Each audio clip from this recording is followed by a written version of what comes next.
Dan Illman, Mike Beer, race number 12 at Gulfstream Park on Saturday. Turf sprinters for $75,000. It's the Texas Glitter Stakes. You can play the race and the card with a DRF Bets account. Double your action when you sign up at bets.drf.com.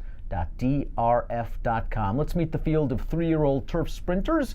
Getting set to go 5 panels in the Texas Glitter Stakes. The 2 morning line favorites come out of a common race. The 4, Yes I Am Free. The Maiden, the 5, Stand Up. They finished 3/4 of a length apart while running completely different races. Yeah, they did. Neither one of them took that much money in that race either. Now they're the 2 favorites in a stakes race. So we'll see how that form stacks up. I mean, I guess Yes I Am Free ran fine in there, Dan. He had speed. He broke really well from the gate. He just cut all the pace in there. He was never in any real danger holding on to the end. I don't know, I guess he ran fine in that race. Maybe we'll see if Stand Up can, show a little bit more early and make it a little closer. Well, that's really the key, isn't it? Yeah. Yes I Am Free did all the dirty work in that race. He pressed the favorite while down towards the inside, took over the lead, winning the duel, and then just had enough to hold up Stand Up, who just didn't show any speed. And when I see that Stand Up's a half-brother of Kobe's back, a horse that's notoriously terrible from the starting gate, it makes you worry in 5 furlong turf races. It's also a little bit odd that he's also a half-to-well spell-degraded stakes winner on the dirt, and Todd's really interested in running him on turf. Yeah, I don't like those things about him. I mean, it's not like... He was flying late, though. It's not like he didn't break last time. I felt like he broke. He just didn't have any speed. Maybe he was just a little green. I don't know. That would be the only excuse I could give him, is that he maybe needed that race. He just didn't have any speed at all. He was running at the end. I don't know. To me, he's the kind of horse I don't want to show a price on, but I'm not going to be surprised if he runs well. Todd does well with these kind of horses, though, as we see from this formulator fact. Over the past 2 years with 3-year-olds making their second lifetime start in turf sprints, 38% winners, a 259 return on investment. If Stand Up breaks a little better, he might be able to run down Yes I Am Free, or if Yes I Am Free takes a little bit of heat early, it helps Stand Up's chances. And as we see from the Timeform US Pace Projector, Yes I Am Free might have to deal a little bit with the outside runner, the number 9 Gladiator King. Now, Gladiator King is a stakes winner on the dirt who's just been completely overmatched in his last 3 races. It's nice that his connections have finally decided to get him to do what he wants to do again, and that's sprint on the turf. He's a perfect 2 for 2 on turf, and the last time he raced on this surface, he beat a horse, Bye Bye Jade, that came back to win a stake on dirt with an 83, then ran second in the Grade 3 Forward Gal on dirt with an 84. Listen, I think he's run well in both of his turf sprints. He just hates the gate. Yeah, that's true, but he's got speed, though. He will be forward from the outside. And his 2 turf sprints, I know they were Gulfstream West. Maybe the competition wasn't great.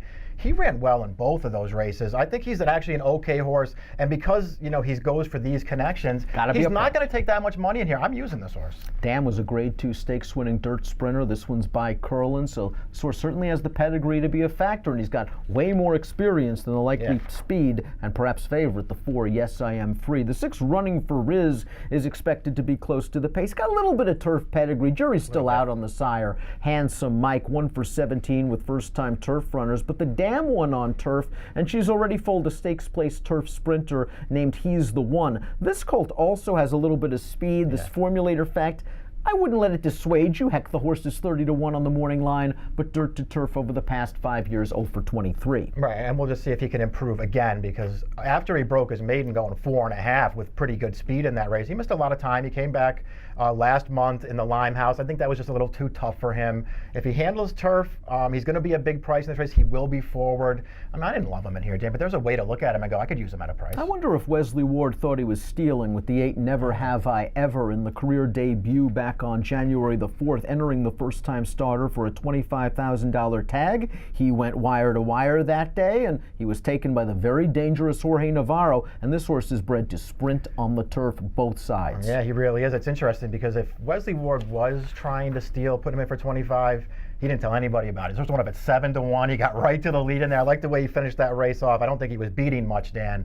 But he looked pretty good winning that race. Off the claim for Navarro. Who knows what's going to happen? Jackson, the number 2's got some experience. He's a stakes winner on the dirt, and last time out he just missed the break in the swale, probably against better horses anyway, and it didn't work out. I don't mind this horse at all getting back on the turf. He's only raced once on the surface, and he ran into Bulletin that day, who came back to win the Breeders' Cup Juvenile Turf Sprint for Pletcher with a 90 buyer. He didn't break that day either. That's a big problem at 5 furlongs, because it's become a bad habit. Yeah, he does have a bad habit of knocking out of the gate, and that did cost him in that lone turf. So he wasn't beating Bulletin anyway, but it cost him in that race. He was clearly second best in there, You know, this race, he should have pace to close into in this race, but at 5 furlongs, if he's off last, he's in big trouble. If this pace falls apart, maybe half shot at a big price for Calumet Farm can pick up the pieces and get a little bit of the purse. I mean, this horse was running a little bit through some minor traffic. I thought it was a good effort, and the 4th place finisher came back to win on dirt with an 82 before being, walloped in the Southwest. Yeah, we'll see. I think there are probably better closers in this race than him. Yeah. We'll see. Maybe he could take a step forward. I, thought all things considered, that trip actually worked out pretty well for him last time, and he did his best in that race. I didn't think he ran that great. Our boy Bodie, also bred to be a turf sprinter by the crack turf sprint stallion Cantharos. The dam was a stakes place dirt sprinter, but by the versatile stallion City Zip, has only raced once on the turf. I thought it was a nice solid effort over 3 next out winners, and then you look at the form and you say it was a $35,000 seller. They just weren't that good, and you're right, there were 3 next out winners, but none of them did anything that special, and it was mostly dirt stuff after that. I was a little interested in this race, I got to be honest, because this is the kind of race where the shorter prices don't do a lot for me. So I wanted to look for better price in this race. I thought this horse's turf race was actually good. Picks up Ortiz from the inside. Maybe I could use this horse. I'm fascinated by your top selection in the Texas Glitter as we take a look at our picks. You're going with the 7. Crosstown Shootout is 20-1 on the morning line, making his first start on turf, but I've been following a little bit of Presque Isle down. That Ryan Walsh is an underrated trainer. Yeah, the trainer does a pretty good job, and they sent this horse down there, I guess, with the intention of running on turf, because he's been working this horse on turf right along.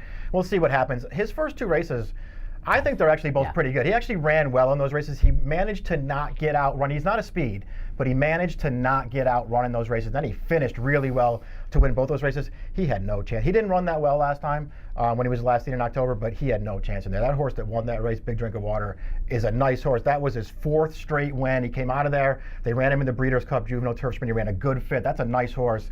This horse just had no chance in there. This is his first start back again. I don't love the shorter price in this race. Maybe I'll just be completely wrong, and this horse will be nowhere, but he's a big price. I think he's better than he looks on paper, and he's got a little turf pedigree, too. I want to take a shot with this He does horse. have a little bit of pedigree, a little class pedigree as well. This dam, I think, placed in the Presque Isle Masters, the graded stakes race at Presque Isle Down. So you're going to go 7, 5, and 9. I just like the fact that, yes, I Am Free did the dirty work in that race and still seemed to have enough to hold off a horse like Stand Up. We'll see if Mark Casse can have him to move forward a little bit and start number 2 with some other speed, but I like the way he won his debut. Again, Mike's going 7, 5, 9. I'm going 4, 9, 5, and 8 in the Texas Glitter Stakes, one of 3 stakes races at Gulfstream on Saturday. Bet them all with a DRF Bets account. You double your money when you sign up at bets.drf.com. Approximate post time for the Texas Glitter, 5:28 Eastern. Good luck.